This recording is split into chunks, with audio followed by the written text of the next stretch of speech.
and thank you all for attending this session.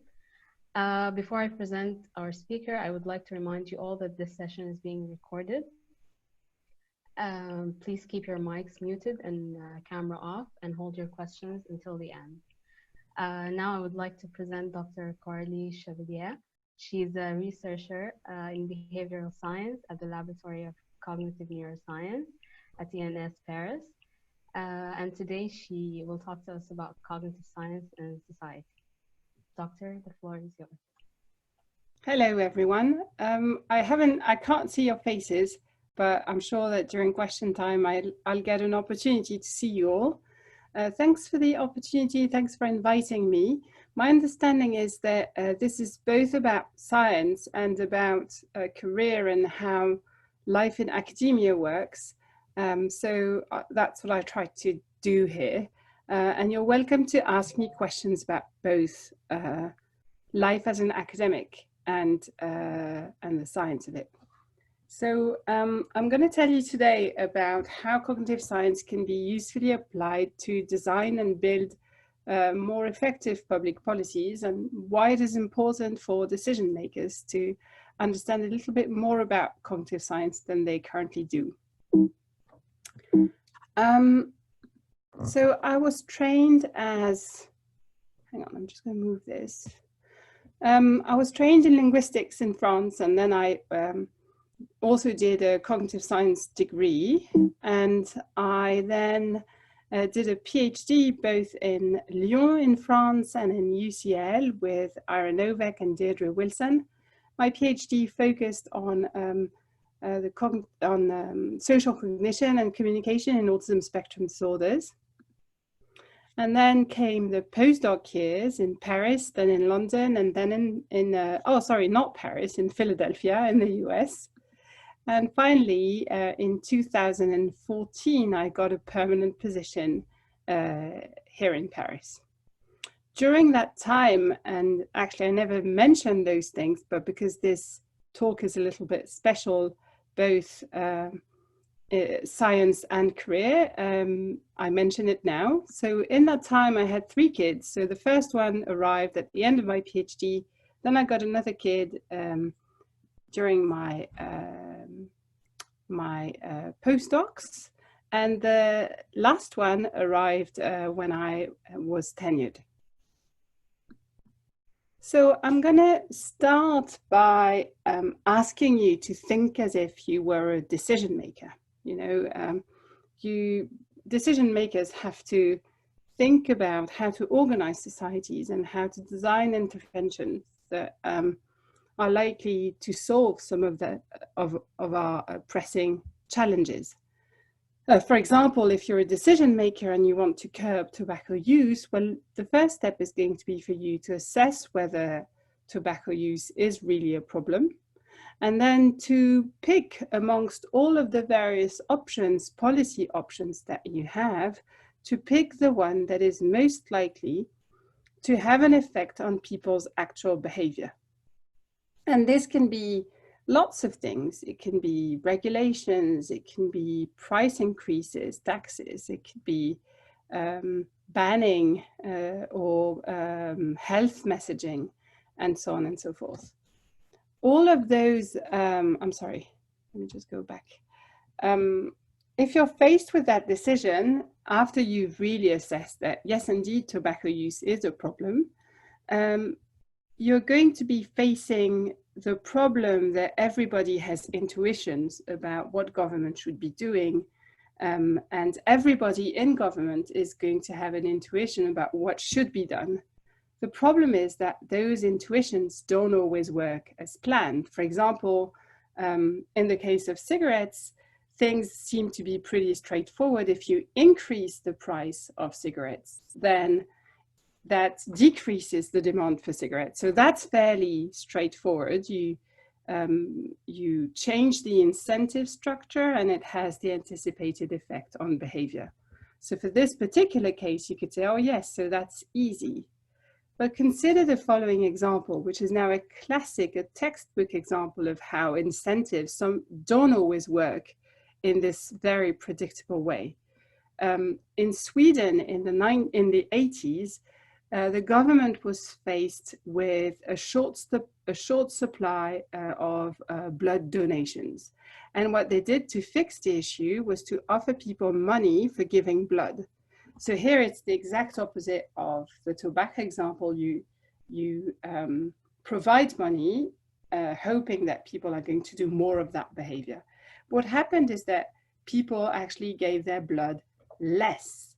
The reason for this, arguably, is that the intrinsic motivation that people had to give their blood was crowded out by the fact that they were now being paid.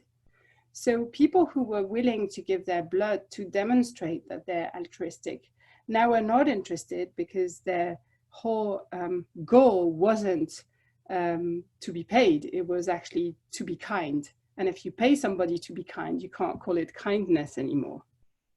So as you can see, it's not the case that we can have a universal rule that says that if you change the incentive structure, you're going to change behavior. Here's another example. The World Food Programme and UNICEF rolled out an intervention, a school feeding program in low-income countries, where free meals were distributed at school. Their goal was to boost nutrition to improve concentration and learning. The results is that they observed very few nutritional gains. However, school dropout rates declined. Now, what this experiment shows, the way this experiment is usually explained is that parents who now knew that their children were going to be fed at school decided to feed their children less at home, which is why there was low nutritional gains. However, they ensured that their children never missed school. So what was initially thought of as a food program ended up being unsuccessful, but it was successful in helping children getting a more systematic education. This too is a textbook example.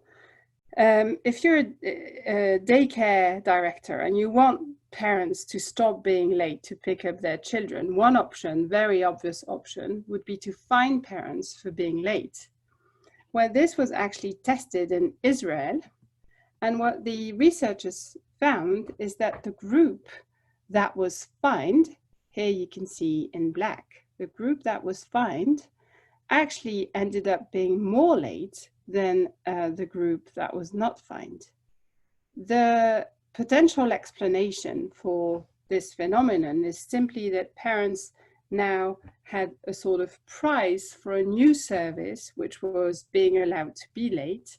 So what was intended as a negative incentive actually was interpreted completely differently by the target of the intervention. And this is all very well summarized in this title, "A fine is a price." This too is a very famous example.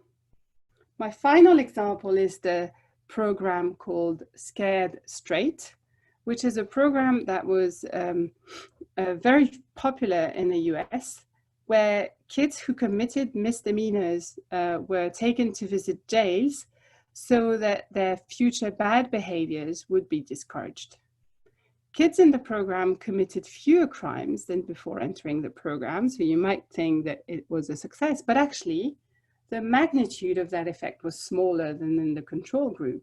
So essentially, this program was detrimental to the youth who benefited from it or who were treated with it. In fact, the Washington State Institute for Public Policy estimates that each dollar spent on Scared Straight caused more than $200 worth of social harm. All of those examples are sometimes called Cobra effects, which is a way to designate the fact that sometimes an attempted solution to a problem makes the problem even worse. And the reason why it's called a Cobra effect is that in New Delhi, there was a cobra infestation during the colonial years, and the British authorities decided to try to curb the issue by telling New Delhi inhabitants that if they came to see authorities with a dead cobra, they'd get a bounty. Now, what happened is that initially the system worked, but very quickly people discovered it was a very efficient way to make money. So what they did is that they started to breed cobras, kill them, and bring them to the authorities to get the rewards. When the British authorities discovered the problem, they stopped the bounties, they stopped the reward system, and immediately people who'd been breeding cobras just released the cobras in the street, which means that after the intervention, New Delhi counted more cobras than before the intervention. So here, very good example of an attempted solution that made the problem even worse. In fact, failures are very common, and I want to say successes are the exception, which we should all think as a sort of humility lesson as scientists who want to provide advice for actual real public policies. In a report in 2015, it was found that of the 90 RCTs commissioned by the Institute of Education Sciences since 2002, approximately 90 had weak or no positive effects. The same happens in employment and training, or in medicine, where reviews have found that 50 to 80% of positive results in initial phase 2 clinical studies are overturned in subsequent more definitive RCTs, so phase 3, which you hear a lot about in the context of the COVID-19 vaccine.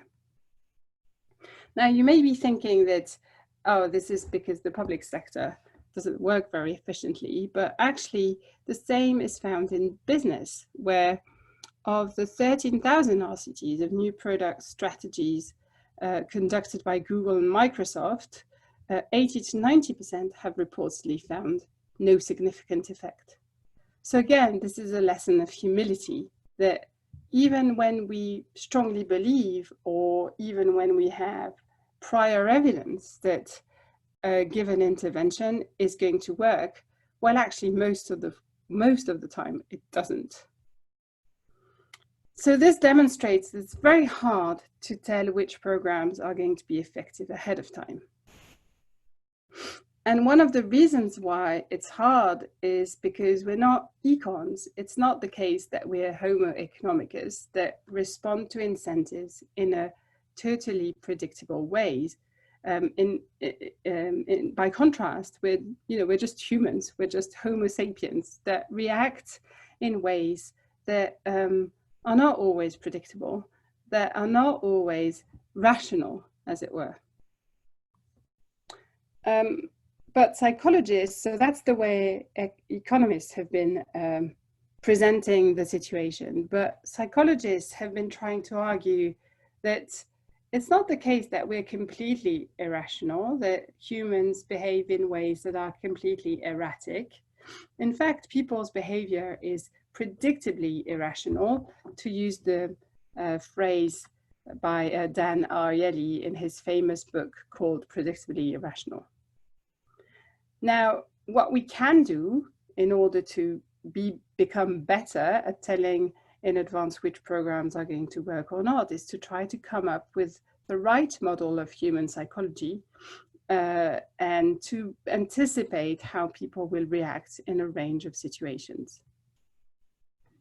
And to do this, one of the things that has played an important role in psychology in the past few years is to come up with a sort of list of biases that are very frequent and that can summarize the way people depart from what standard economic theory would predict. Here's an example, the anchoring bias. This is a bias whereby people are influenced by the anchor that is provided in this context. For example, this is a donation context. People are going to be influenced by not only what they want to give for a specific cause, but also what is displayed and suggestive perhaps of what other people have given, or suggestive perhaps of what this specific charity wants you to give. if we were acting like Econs, we would simply take into account what we want to give, what our own preference is for giving to this specific charity. The availability bias is another example. Let me give you a few concrete examples of that bias. Strokes cause almost twice as many deaths as all accidents combined, but 80% of people judge accidental deaths to be more likely. Tornadoes are seen as more frequent killers than asthma, although the latter causes 20 times more deaths. Death by lightning is judged less likely than death from botulism, even though it is in fact 52 times more frequent. And finally, death by accidents are judged to be more than 300 times more likely than death by diabetes, but the true ratio is 1 to 4. This is another depiction of how biased we are by rare yet spectacular events. This is the number of deaths represented on a log scale that are needed in order to meet the same media coverage as one death in a volcano eruption. So here you have the volcano eruption, 1 death. You would need 2 people to die in an earthquake, 12 in a fire, 674 in a flood, and sadly, 38,000 to die in a famine. So this really demonstrates both how the media amplifies this initial bias, and it's also a demonstration of what we actually like to consume as news, because obviously the media is providing news that they have noticed people like to read. So the media is as much an influence of our psychology as a reflection of our psychology, and perhaps it's even more a reflection of psychology than an influence of it. Okay, so this has concrete consequences. The fact that we misrepresent risk. For example, the decision to fly or drive following 9/11, in the 9/11 terrorist attacks, 266 passengers and crew members died. And this led people to avoid flying in the aftermath of the attack. And the estimation of the excess in traffic death in the 3 months that followed the attack is over 300. That means that people tend to fear dread risks, that is low probability and high consequence events, such as the terrorist attack on September 11. And because of that, they avoided the dread risk of flying after the attack, and instead they drove some of those unflown miles, and that in fact led to more excess fatalities than the attack itself. Let me take a final example to illustrate another bias. And can we interact? Can I ask you a question? Yes. Okay. I only see you, Ornab. I don't see the others. We can. Do you need to open the discussion now? Do you want to? I'd like to ask people a question. Okay.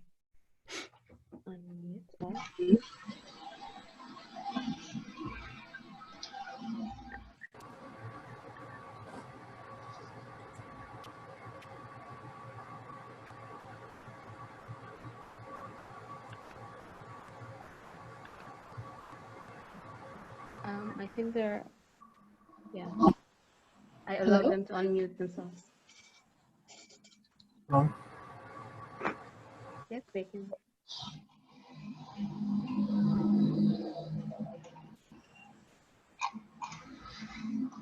You're muted. Yes, I'm sorry. So I just want a couple of insights from people. If I tell you that in the US, kidney cancer is more frequent in counties that are depicted here in red, that are mostly rural, sparsely populated, and located in traditionally Republican states in the Midwest, the South, and the West.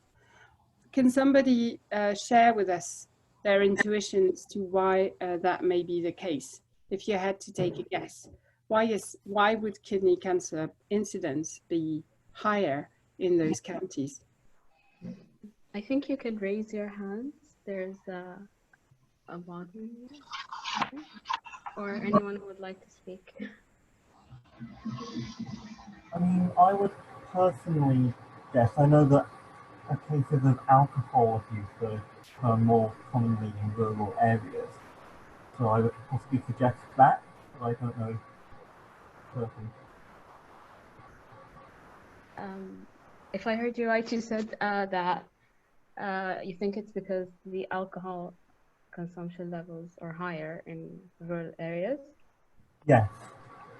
Okay, yes, that's one hunch. Does anybody have another idea as to another potential explanation?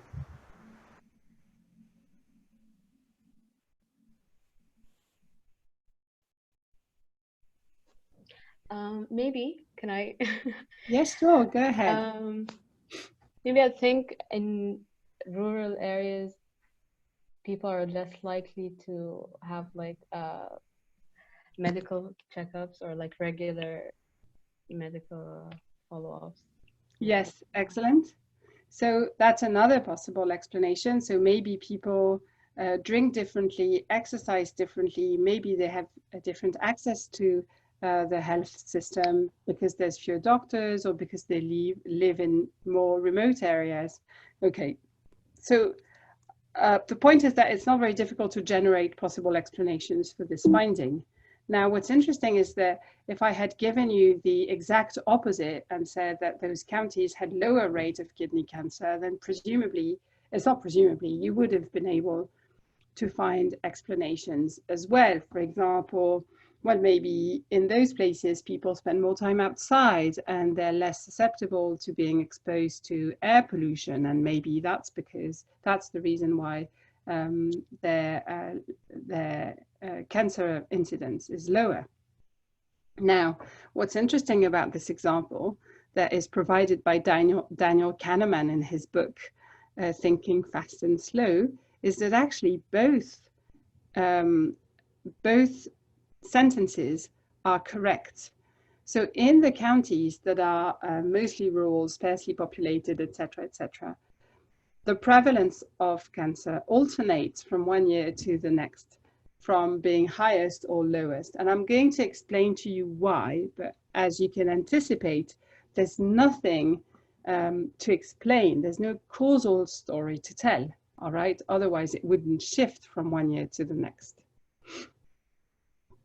Let me change this. Okay, so the only factor that is important in the list I gave you is sparsely populated. So those counties have a very small population, and that is why we observe this phenomenon. Now imagine, to illustrate this, that you're provided the jar with 50% red marbles and 50% green marbles. Now, this is a depiction of various distribution probabilities. So here you have a distribution where you have 50% red marbles when you draw 4 balls and 50% red marbles when you draw those 4 balls. Here you have 75%, 25%, and here when you draw those balls you get 100% and 0%. Now you can calculate the probability of samples that will have all 4 marbles of the same color. And that probability, when you draw 4 marbles, is 12.5%. So it's quite high, actually. The probability that if you draw only 4 balls, all of them are the same color is relatively high. Now, of course, if you increase the number of marbles you draw, that probability drops really rapidly and goes down to 1.56%. Now, if we go back to our cancer example and you imagine that this is the population and the blue marbles are cancer, if you draw few marbles because your population is small, then the probability that within a county you detect either no cancer at all or several cancers is high. So, of course, this is basic statistics.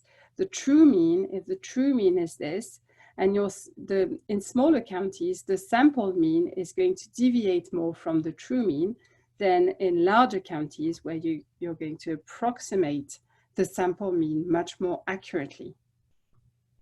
What's interesting about this example is that there's no causal story to tell about why incidences of kidney cancer are unusually high one year and unusually low another year.